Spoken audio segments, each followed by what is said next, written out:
الحمدللہ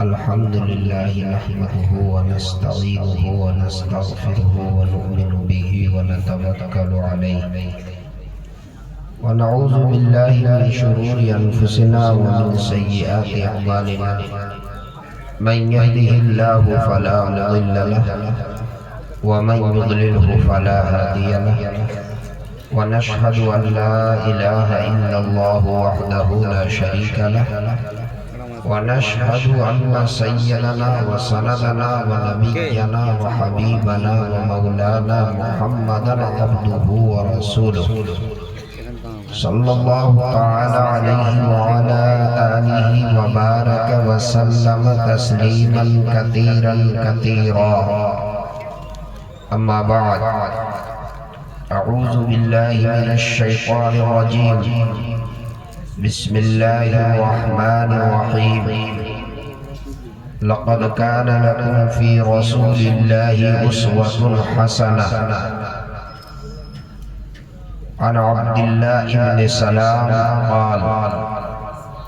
قال النبي صلى الله عليه وسلم يا أيها الناس افشوا السلام واطعموا الطعام وصلوا الارحام وصلوا بالليل والناس نيام تدخلوا الجنة بسلام او كما قال النبي صلى الله عليه وسلم صدق الله مولانا العظيم وصدق رسوله النبي الكريم ونحن على ذلك لمن الشاهدين والشاكرين اللهم صل على سيدنا وسندنا ونبينا وحبيبنا ومولانا محمد وبارك وسلم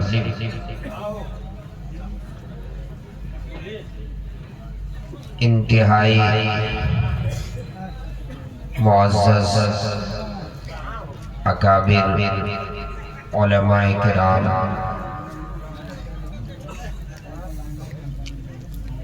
میرے بزرگوں،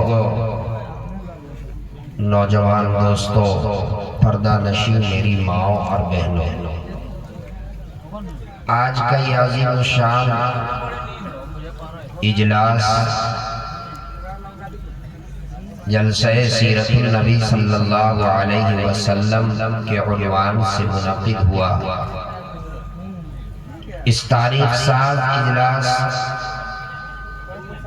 کی صدارت فرما رہے ہیں ہمارے صوبہ جھارکھنڈ کے بہت ہی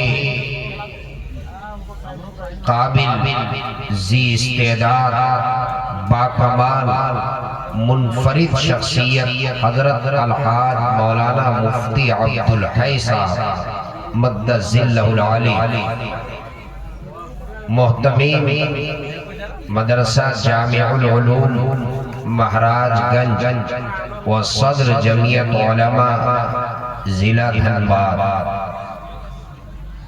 یقیناً حضرت کی شخصیت ہم تمام علماء کے لیے نمونہ ہے۔ حضرت والا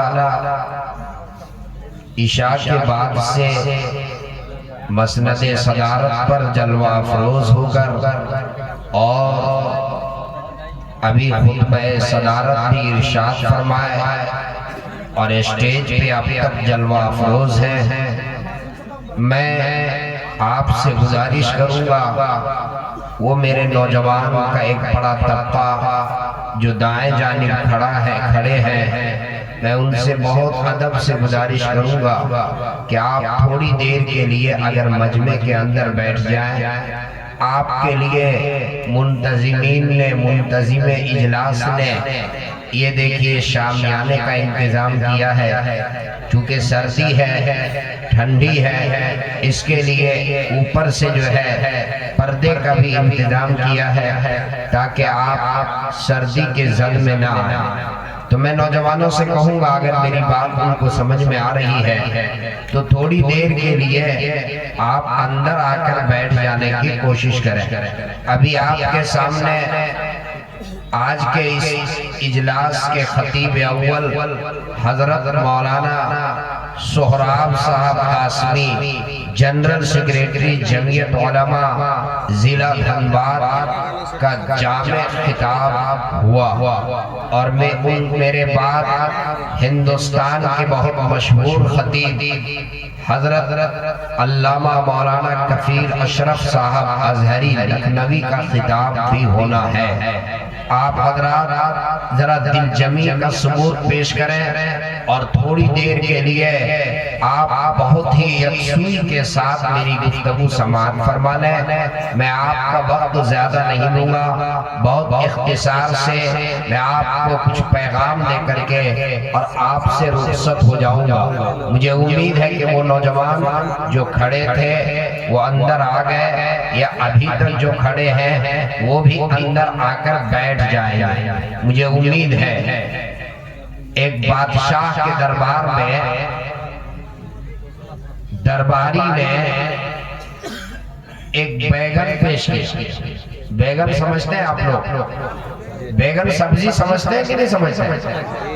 ہاں، تو بادشاہ اپنے دربار میں تخت پر جلوہ افروز تھا اور فریادی لوگ آ رہے تھے، اپنی اپنی درخواستیں پیش کر رہے تھے، کوئی ہدیہ اور تحفہ بھی لے کر آ رہا تھا، ہدایہ اور تحائف بھی پیش کیے جا رہے تھے۔ اسی میں ایک شخص آیا اور بادشاہ کو خوش کرنے کے لیے ایک خوبصورت بیگن لے کر کے آیا۔ حضرت مولانا سہراب صاحب کیا لے کے آیا؟ بیگن، خوبصورت بیگن۔ بادشاہ بیگن کو دیکھنے لگا، کبھی ادھر سے دیکھ رہا ہے، کبھی ادھر سے دیکھ رہا ہے، کبھی پلٹ کر دیکھ رہا ہے، کبھی سامنے سے دیکھ رہا ہے، اور دیکھ کر اندر اندر محظوظ ہو رہا، بہت خوش ہو رہا۔ بادشاہ نے اپنے خاص وزیر سے، درباری سے بیگن کے متعلق دریافت کیا، یہ بتاؤ یہ کیسی سبزی ہے، یہ کیسی سبزی ہے؟ جو درباری تھا اس نے بادشاہ کے موڈ کو پہچان لیا، کہا کہ عالی جاں بادشاہ سلامت، یہ بہت اچھی سبزی ہے، یہ بہت عمدہ سبزی ہے، اس میں یہ خوبی ہے، اس میں یہ خوبی ہے، اس کے اندر یہ وٹامن ہے، اس کے کھانے سے یہ نفع ہے، اس کو کھانے سے یہ فائدہ ہے۔ سینکڑوں نفع جو ہے درباری نے بادشاہ کے سامنے بیگن کا بیان کر دیا۔ بادشاہ بہت خوش ہوا اور حکم دیا کہ آج اسی کی سبزی پکائی جائے، آج بیگن ہی نوش کرے گا۔ چنانچہ بادشاہ کے حکم سے بیگن پکایا، اور اتفاق کی بات یہ ہے کہ بیگن کھانے کے بعد بادشاہ کے پیٹ میں درد، قاری سلیم صاحب، بادشاہ کے پیٹ میں درد، تکلیف ہو گئی، بدہضمی سی ہو گئی۔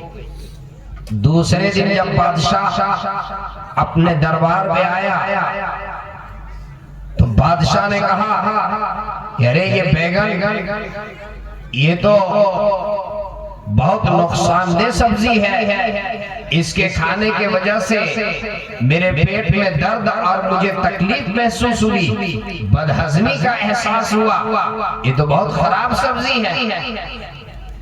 تو وہ درباری جس نے کل بیگن کی تعریف کی تھی، اس نے کہا کہ بادشاہ سلامت، بالکل آپ صحیح کہہ رہے ہیں، یہ بہت خراب سبزی ہے اور اس کے بہت سے نقصانات ہیں، اس کے کھانے سے یہ نقصان، اس کے کھانے سے یہ نقصان، اس کے کھانے سے یہ نقصان۔ جب کل جو ہے بیگن کی تعریف کر رہا تھا تو تعریف کرتے ہوئے درباری نے ایک جملہ اور کہا تھا جس کو میں بتانا بھول گیا۔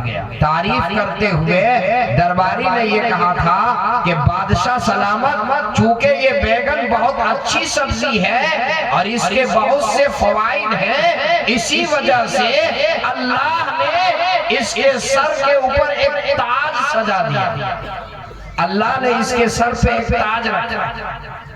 اور دوسرے دن جب بیگن کی خرابی بیان کرنے لگا اور یہ کہنے لگا کہ یہ بہت نقصان دہ سبزی ہے، تو بیان کرتے کرتے کہا بادشاہ سلامت یہی وجہ ہے کہ اللہ نے اس کے سر پہ میخ ڈال دیا، اس کے سر پہ کیل ڈال دیا، میخ ڈال دیا، چونکہ یہ خراب سبزی ہے۔ بادشاہ کو رہا نہ گیا، کہا تم تو کل اس کی تعریف کر رہے تھے اور آج تم اس کی خرابی بیان کر رہے ہو، بات سمجھ میں نہیں آئی۔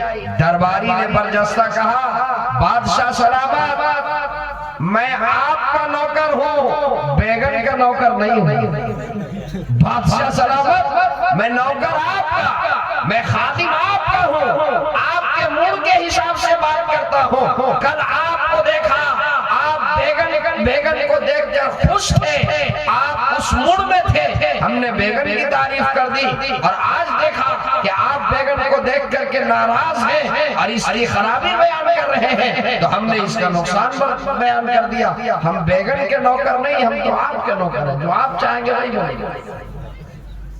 جی دیکھیے بہت سے نوجوان مسکرا رہے ہیں کہ مولانا صاحب کہنا کیا چاہتے ہیں کہ ہم لوگ سب آپ کے ہیں۔